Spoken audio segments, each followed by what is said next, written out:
A rope is divided into three different parts. The first part is 1/5 of the whole length.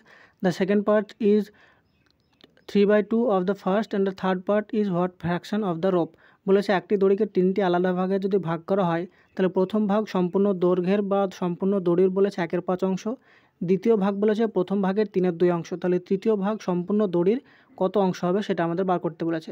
তো এখানে আমরা সম্পূর্ণ দড়ির দৈর্ঘ্য যদি আমরা 10 ইউনিট ধরি তাহলে এখান থেকে আমরা ক্যালকুলেশনটা সুবিধা করতে পারবো, সেটা 10 বা 20 বা 30 যা খুশি আমরা ধরতে পারি। তো মিনিমাম 10 ইউনিট ধরে যদি ক্যালকুলেশনটা করার চেষ্টা করি তাহলে আমাদের প্রথম পার্টটাকে যদি এ ধরি তাহলে প্রথম পার্টের দৈর্ঘ্য কত হবে, টোটাল পার্ট 10 তার হচ্ছে 1/5, তাহলে এটা যদি কাটাকাটি করে তাহলে প্রথম পার্টের দৈর্ঘ্য হবে 2 ইউনিট।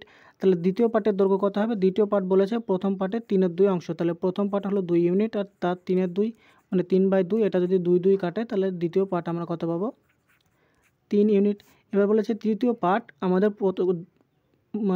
সম্পূর্ণ দড়ির কত অংশ, তাহলে টোটাল দড়ি আমরা ধরেছিলাম 10 ইউনিট, তার থেকে প্রথম এবং দ্বিতীয় পার্ট যদি 3 আর 2 5 ইউনিট বাদ যায় তাহলে তৃতীয় পার্ট আমরা কত পাবো 5 ইউনিট পাবো। এই 5 ইউনিটটা 10 ইউনিটের কত অংশ, তাহলে 5 ইউনিট ডিভাইডেড বাই 10 ইউনিট, এইটা হবে 1/2 অংশ। তাহলে 1/2 পার্ট যেটা আমাদের অপশান নাম্বার ডি হয়ে যাবে সঠিক উত্তর।